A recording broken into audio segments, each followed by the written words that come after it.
Hello everyone, welcome to my YouTube channel. In today's session, I'm going to talk about Thomas More. Before getting into this session, do subscribe my YouTube channel and get the updates about the upcoming lectures. Thomas More was born in the year of 1478 in England, and he lived up to the year 1535. He was an English humanist, and he served as a Chancellor of England from 1529 till 1532. He was also a statesman. He served as the personal secretary to the King Henry VIII.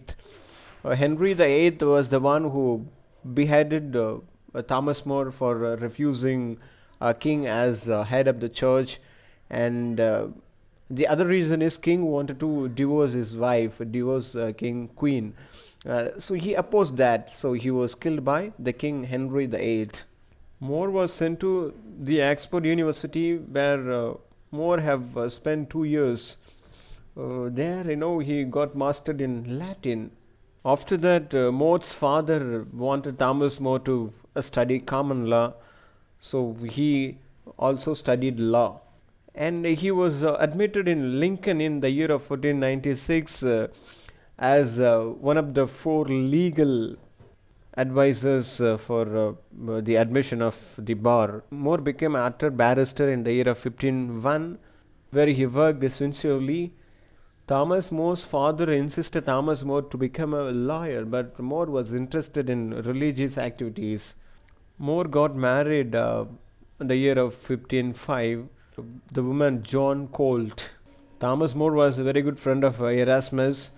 When Erasmus wrote his work called In Praise of Folly, Erasmus stayed with the Thomas More.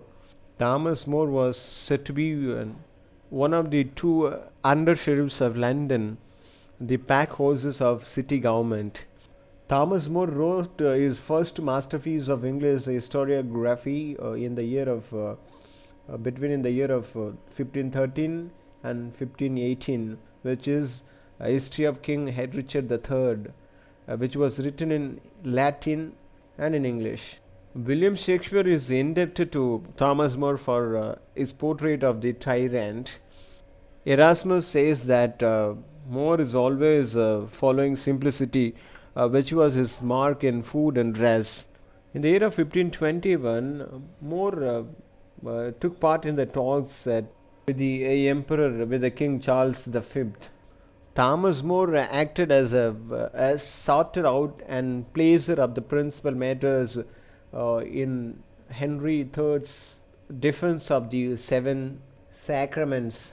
Thomas More served as the intellectual courtier and secretary to Henry VIII.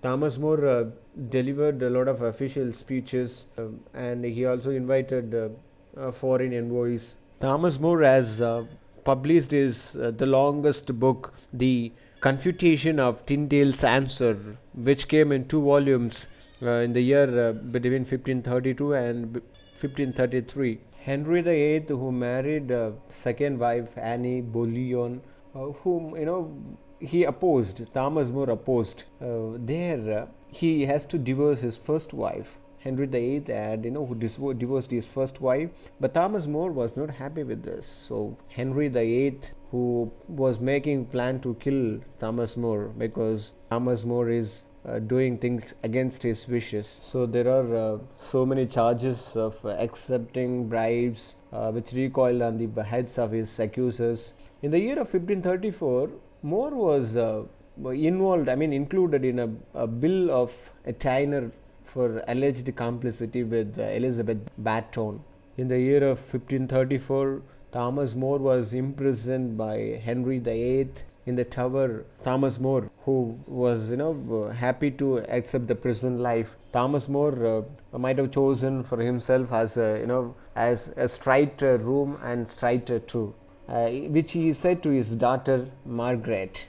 When Thomas More was in prison, where he wrote a dialogue of comfort against tribulation, which is very popular and a masterpiece of Christian wisdom and of literature. See, the success of Anglicanism, which brought around a certain eclipse of Thomas More, the publication of the state papers, which got restored, restored a fuller and true picture of Thomas More. Finally, Thomas More, in the year of 1935, he was beheaded, and he was canonized by Pius XI in the month of May. The work Utopia, which made him very popular, which earned him a greater fame than the crown martyrdom or the million words of his English works. Erasmus described Thomas More as omnium horarum homo, which later rendered as a man for all season.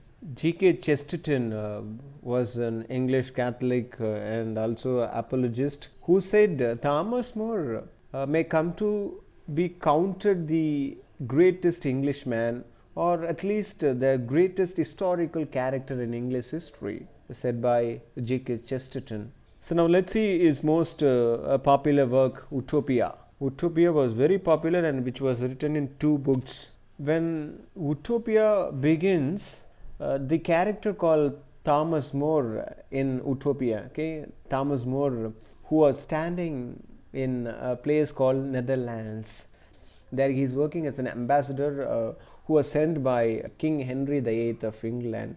King Henry VIII who sent Thomas More, which is happening in Utopia, okay, the story. There he had to have a negotiation which was concerning the English wool trade. He went to later he went to Antwerp from Netherlands. There he stayed there where he got friend with Peter Giles, who was a honest and learned person, educated person. One day More came across Giles was talking with Raphael Hythlode, R-A-P-H-A-E-L, Raphael Hythlode, H-Y-T-H-L-O-D-A-Y. There, Thomas More, Giles, Hythlode, they are walking together towards Thomas More's house. There Hythlode said, we learn, sail the world alongside the great historical explorer Amerigo Vespucci. He also voyaged to Asia along with the Amerigo Vespucci, and it was said to be in the New World that he came into contact with utopians. What Hythlode thinks that precisely organized commonwealth in the universe. See, Thomas More and Giles, they are very impressed with Hythlode, that they encourage him to go into service of Prince as his counselor. But Hythlode has his doubts. Princes are, very interested chivalry and of course war to heed wisdom. And his fellow counselors would be proud and corrupt. Then Hythlode goes on telling that he is thinking about a dinner which he had at Cardinal John Morton's table in England around 1 year before. There, a lawyer who praised England for severely punishing its thieves. Hythlode thinks that the punishment is huge to the crime such type of case. Moreover, he also said that instead of killing its thieves, England should change the social condition that breed thieves in the first place. Particularly, he also points out the pride and greed of aristocrats and landowners as a great cause of idleness among the lower classes. Idleness, he said, causes poverty and misery. Again, Hythlode says instead of proposes that thieves be forced to labor as punishment, which would they should spare them their lives and also serve the public good. There, everybody at the table disagrees with Hythlode's ideas until Cardinal Morton approves them, which suggested that the men surrounding the cardinal are just self-absorbed flatterers. At the end of the story, finally, Thomas More says that he still believes that if Hythlode were to serve as a counselor of France, he would greatly benefit this nation. He would greatly benefit his nation. Hythlode didn't agree for this. He imagines helping an empire building French king like Charles VIII. So Thomas More considers that a king should not be grateful for such advice. But Hitler goes on to say that as a councillor, he should be forced to approve of bad laws and policies, or else can go mad. He speculates that no nation with private property or money can ever be justly governed. So the later Hitler opens his discourse on Utopia. In the request of Thomas More, Hitler describes the island in great detail. The cities are all virtually identical to one another and conveniently laid out, but Amarot is the capital because of its central location. He said Amarot has to be the capital of the country, since it's come as a central location of the country. The foundation of utopian society is this: the citizens of Utopia own nothing individually, but they should share the resources of their nation collectively, from island to housing to bread and wine. Also, money does not exist in Utopia. Again, Utopian says that gold as a useless metal. Again, Hitler says that it's very difficult to cultivate the pride as much as their nation without private property, which is like thriving household or family. Utopian families are living as a patriarchal families with not less than 10 members, or neither more than 16 members. They are not counting children in this. All utopians work at both farming and at least one another craft, and they work for at least 6 hours each day. Utopian has to work 6 hours each day. When utopians are not working or eating or sleeping, they are free to use their time as they please. Apart from these hours, they can spend their time according to their convenience. Again, there are few laws in Utopia, and the lawyers are banned from Commonwealth for being too cunning in their interpretation of the law. The only offense for which there is a prescribed punishment is adultery. A person who commits adultery once is forced into bondage, and a person who commits the offense twice is sentenced to death. If a person who does it same twice, he will be sentenced to death. Again, the utopians are overseen and encouraged in their work by magistrates known as flats, PHILA or CHAS, who was elected by the people themselves. Who will be elected by the people, themselves. The flats, as well as their superiors, the archflags and prince, often meet to discuss the state of Commonwealth, including any issues among the commoners, though these seldom arise. These policies are in place to protect the utopians from the tyranny, political corruption, and rash decision making. For example, magistrates who hold consultants about the Commonwealth outside of the council, or the place of common elections, or sentenced to death. However, see, the magistrates who are showing their love towards people, and there, because they are human, okay. In addition to this, the magistrate, slavery is perhaps the most distinct social feature in Utopia. Of course, slavery in Utopia is a punishment for those utopians who have committed heinous offenses. There, the nation also pays cities in other lands for their criminals, but only those already condemned to death, who are then brought back to Utopia to labor in bondage. So, who can be allotted for bondage? People who are already condemned to death. Okay, they are brought back to Utopia as a labor in bondage. Okay, right? Again, the utopians are reluctant. They are very reluctant to go to war. They avoid war. They try to avoid wars, but when they are forced to do so, they hire people so as to spare their own people bloodshed. The utopians are cunning in war, and fight dirty, doing everything possible to save life and resolve conflict quickly.